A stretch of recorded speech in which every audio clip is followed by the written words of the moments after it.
The UFC makes the always popular trip from Abu Dhabi to Edmonton as they get ready for a fight night card in the Alberta provincial capital this weekend. In the main event, it is Brandon Moreno going up against Amir Albazi with Erin Blanchfield and Rose Namajunas in the co-main event. And so what are we looking for from this particular fight? What are some of the storylines that we have going into this particular fight card? Sorry, I said Albazi before. It's Albazi.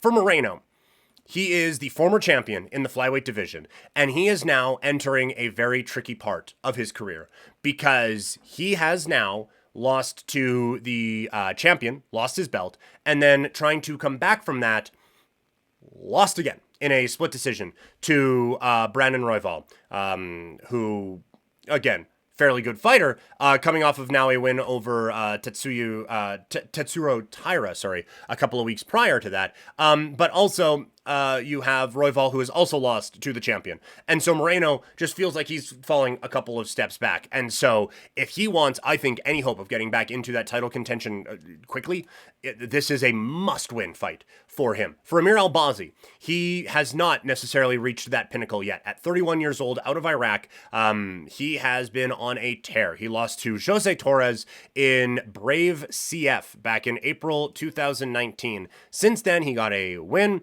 and entered the UFC and won.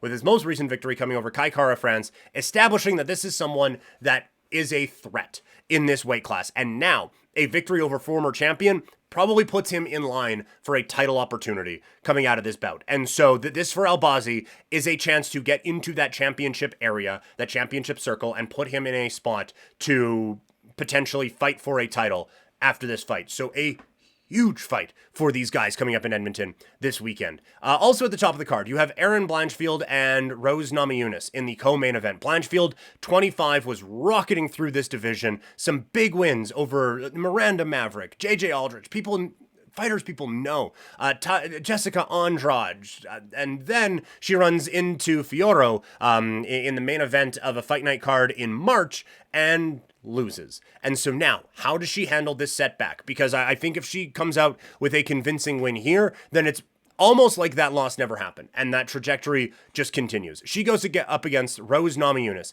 a former two-time UFC strawweight champion who is now moving into the flyweight division, who lost to Fioro, but now wins over Amanda Ribas and Tracy Cortez, has Amanda Nunes back in a spot where, given her who she is, the name identity, the fantastic resume she has put together, probably puts her on the verge of a win here, and you can talk yourself into maybe a title opportunity for her.